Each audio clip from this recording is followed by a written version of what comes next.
Olá, seja muito bem-vindo ao programa Conexão Inovativa, produzido pelo Instituto Regeneração Global em parceria com a BML Broadcast Media Lab. Este é o momento de conversar com os responsáveis por soluções já disponíveis para a sociedade. Hoje vamos falar sobre a Casulo Lares Vivos e Saudáveis, solução em moradia e sistema educação, uma iniciativa para a transformação regenerativa de espaços humanos. Ao acessar o nosso portal, regeneraçãoglobal.com, basta descer um pouco a página, digitar Casulo no campo de buscas ou aqui abaixo no link que apareceu na sua tela para acessar diretamente a solução. Nossas casas e espaços públicos refletem a sociedade em que vivemos. Criamos modelos totalmente desintegrados e hostis à vida natural. Paredes e quintais acimentados com poucas plantas e árvores, tintas tóxicas, alto consumo energético, tratamento de esgoto com químicas nocivas ao meio ambiente e muitos outros aspectos que demonstram o impacto negativo de nossas construções nos ciclos e espécies naturais. Mas não tem que ser assim. Já temos conhecimento, tecnologia e soluções suficientes para criarmos casas e espaços em total sintonia com o meio ambiente, favorecendo a qualidade do ar, da água, da terra e contribuindo com um senso de comunidade e cooperação entre as pessoas. Hortas comunitárias, técnicas de bioconstrução, energia renovável, saneamento sustentável são algumas das soluções já disponíveis. Com todo esse cenário, muitas iniciativas têm surgido para a criação de novos tipos de moradias e espaços sustentáveis e também para a conscientização sobre os benefícios e potencialidades que todas essas soluções podem promover em termos econômicos, sociais e ambientais. Para conhecermos uma delas, vamos receber Mário Scalambrino, fundador da Casulo Lares Vivos e Saudáveis. Até lá!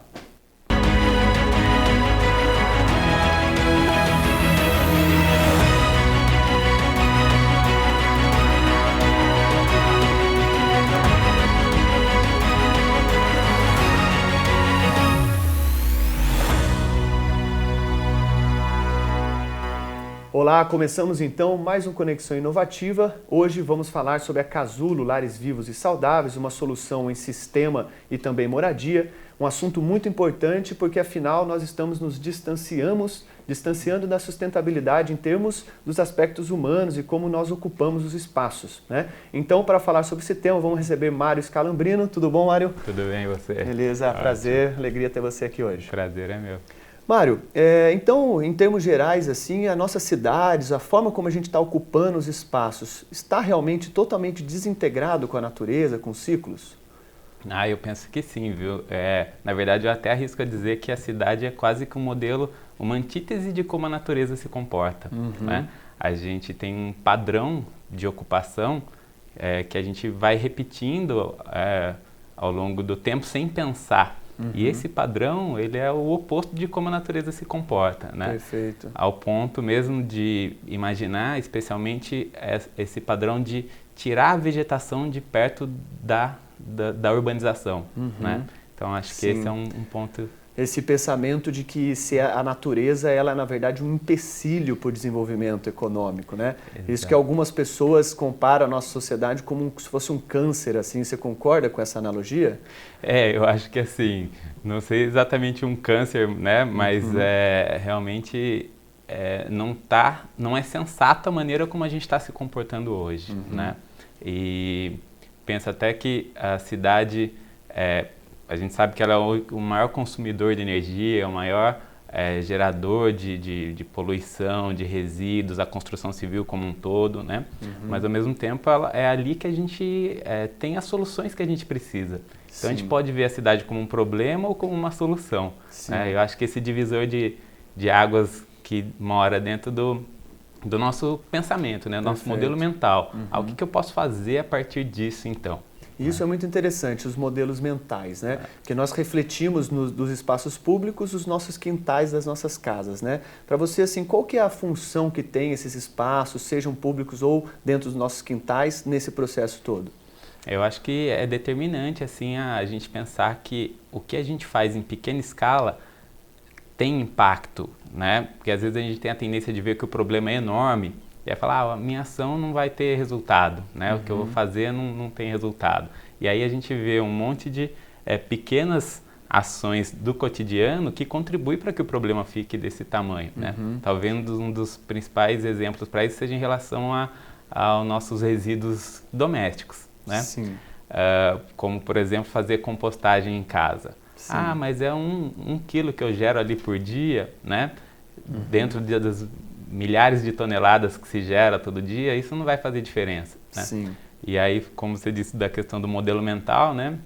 Tem um que diz assim, não é porque eu não posso fazer 100% que eu vou fazer zero. Perfeito. Né? Então, perfeito. entre o 0 e o 100 tem uma caminhada longa, que é a nossa própria vida, né? Sim.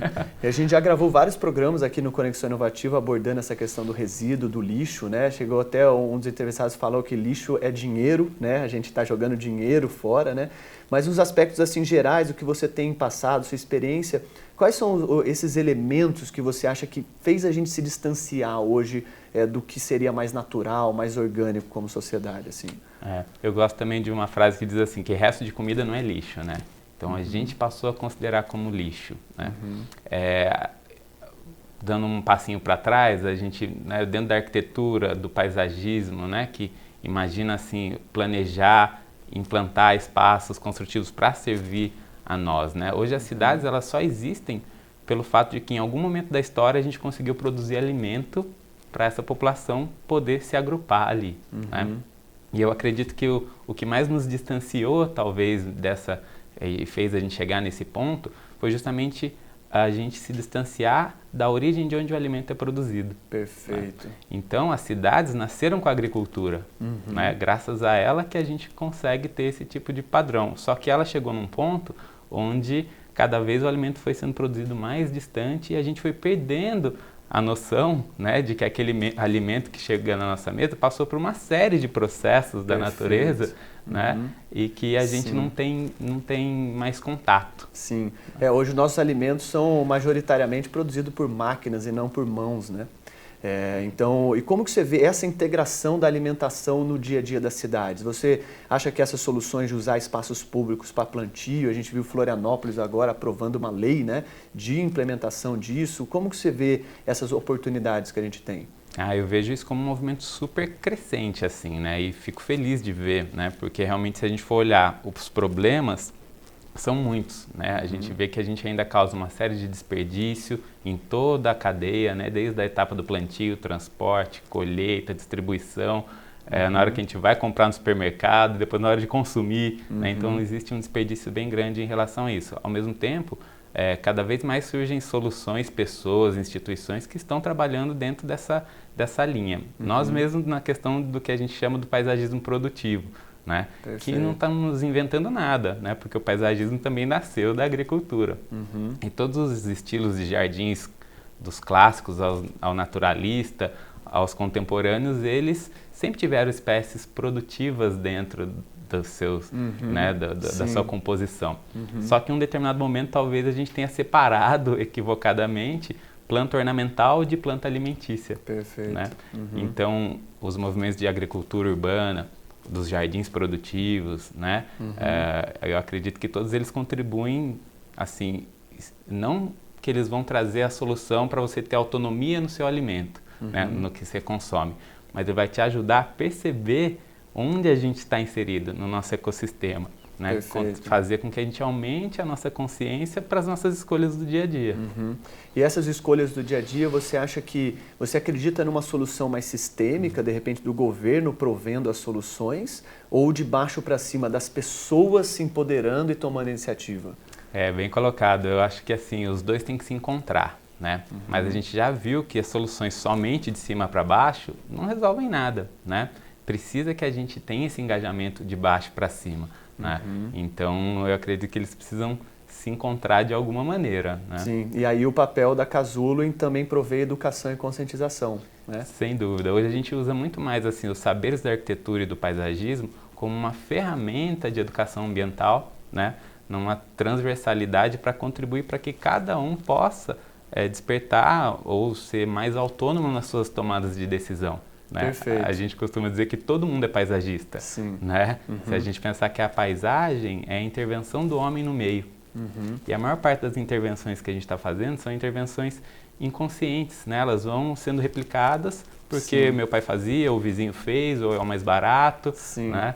Então, quando a gente toma consciência de algumas coisas, a gente se torna um paisagista que ao invés de causar impactos negativos, a gente pode causar impactos positivos no ambiente urbano. Bacana, Mari. E daí essa sua resposta já foi a deixa para a gente chamar o intervalo.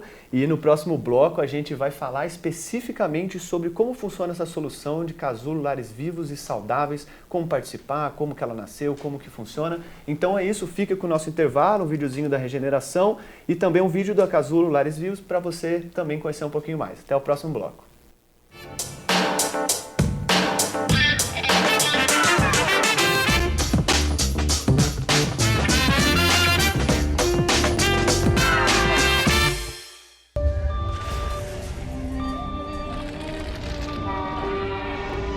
O desequilíbrio da sociedade em que vivemos é evidente.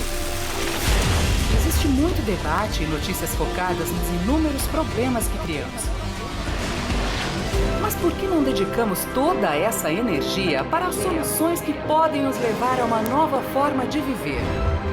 Conheça o Instituto Regeneração Global. Queremos criar de forma colaborativa a primeira biblioteca global de soluções para organizar todas as iniciativas que já existem para a melhoria das nossas vidas. Todas as soluções são divididas nas 8 áreas essenciais da humanidade e com rápido acesso aos inventores e responsáveis. O mundo precisa de regeneradores. Apoie as soluções e faça parte deste movimento. Acesse o portal e saiba mais. Que quando a gente se alimenta também de alguma coisa que a gente plantou, pode ser um tempero, um chá. A gente se alimenta de algo que é além do físico, né? A gente se alimenta do processo, né? Do cuidado, né? De ter, a gente se vê naquilo. Os jardins em transição são reflexo da visão de mundo de todas as pessoas que estão em busca de uma nova forma de se relacionar com o seu espaço físico, mas como uma consequência de como ela deseja se relacionar com ela mesma, essa revisão de valores internos, de um novo modelo mental, mais baseado nos princípios da sustentabilidade, passando por conceitos e princípios da permacultura urbana, do paisagismo produtivo, da alfabetização ecológica, né, até chegar no processo de autoconhecimento.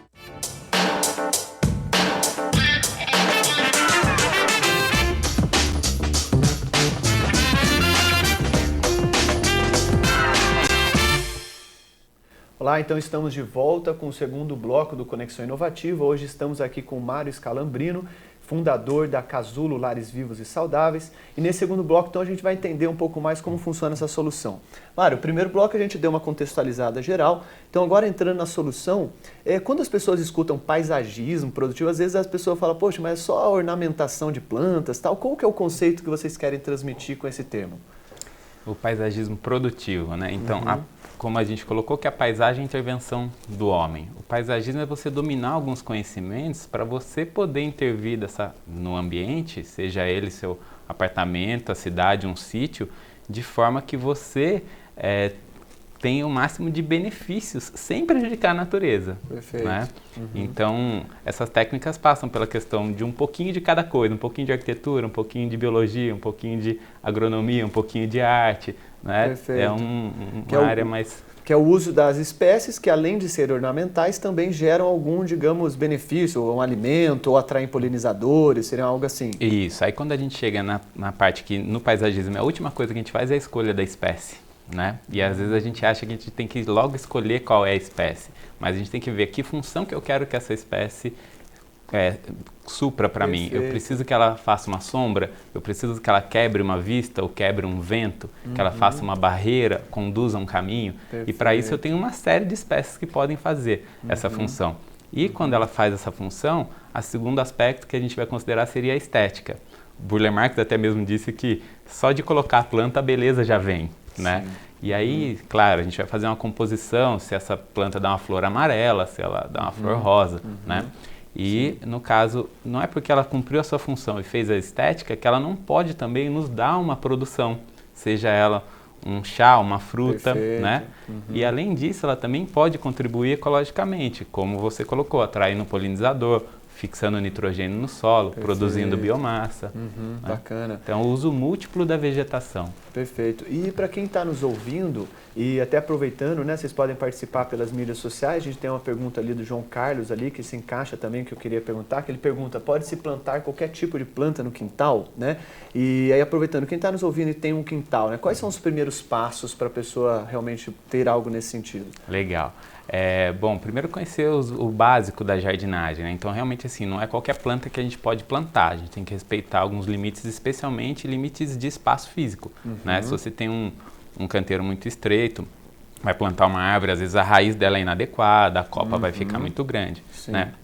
Mas a primeira dica seria mapear o sol, né? Porque legal. até tem um ditado chinês que diz que a agricultura é a arte de colher o sol, né? O paisagismo é a mesma coisa, então, porque existem as plantas de sol, de meia sombra e de sombra. Então, se você colocar uma planta de sol na sombra, ela não vai, né? Perfeito. Mas a jardinagem, ela é, assim, observação, tentativa e erro. Claro que quando você sabe já alguns princípios básicos, como esse que eu coloquei do sol, né, o tamanho que essa planta vai chegar, você erra menos, né? Sim. Então, além de mapear o sol, é tentar plantar em quantidade, plantar em diversidade, e o segredo todo, na verdade, está no solo, né? Perfeito. Então, você alimentar o solo e admirar aquilo que está vindo, né? As plantas espontâneas, elas não são praga, não são ervas daninhas, não são invasoras. Sim, muitas né? vezes estão cumprindo uma função que deve ser exercida ali naquele local, né? Exatamente. E muitas delas são, inclusive, até comestíveis. A maioria são medicinais, né? Não precisa de irrigação, não precisa de adubação. Mas a gente, em algum momento, colocou que aquilo não é jardim. Sim, é mesmo. E como que a Casulo funciona? Assim, vocês fazem projetos para as pessoas interessadas, desde condomínios, casas, também estão em escolas? Como que funciona a atuação de vocês? Sim, a gente atua com projetos, né, de arquitetura bioclimática, de paisagismo produtivo, consultoria, cursos, oficinas, palestras, né? Hoje a gente tem mais uma procura, especialmente para aqueles que já são sensibilizados e querem fazer do seu quintal alguma coisa que reflita o que ele pensa, né? Então, a gente atua bastante também com compostagem doméstica, né? Então, basicamente, Bacana. por aí que passa. E dentro dessa trajetória que vocês estão, o que vocês percebem assim, de maior impacto do trabalho de vocês ali, né? Em termos de a pessoa vai chegar para contratar, vocês realizam o trabalho e depois o resultado, o que você recebe de feedback, que você vê que é mais interessante? Assim? É muito satisfatório, primeiro, ver essa mudança interna, né? De quando a gente começa a perceber o que a gente chama que o jardim tem que ser o nosso espelho. E ele é também o nosso reflexo. Então, quando ele está produtivo, quer dizer que você também está produtivo. Se ele está equilibrado, você também está equilibrado. E se apareceu algum bichinho ali e você deixou de chamar esse bichinho de praga, quer dizer que você também passou conquistou uma outra forma de ver a vida, né? E isso reflete em outras escolhas. Então, a maior parte das colheitas que a gente tem nos quintais, né, são colheitas físicas, que é muito bacana a pessoa poder plantar e colher aquilo que ela plantou, mas existem umas colheitas imateriais, né, que são aquelas que faz você sentir que você é parte da solução de alguma coisa, né? E aqui para nossa região, assim, a região do estado de São Paulo, né, ali, quais são algumas espécies assim que se destacam nessa questão dos usos em jardins? Bom, não tanto em relação ao bioma que a gente está inserido, a gente defende muito especialmente, por exemplo, a bananeira. Por que eu não tenho mais bananeira no meu quintal? Né? A banana é a fruta mais consumida no Brasil, né? E hoje, aqui no Vale, ela vem de 200, 250 quilômetros, às vezes até mais, para chegar no nossa fruteira. E por que eu não tenho ela no quintal? Quando a gente tem um espaço pequeno e 2 metros quadrados já é suficiente para você ter uma bananeira. E aí, será que é porque ela foi aquele divisor de águas lá em relação à espécie ornamental, né? Ou alimentícia?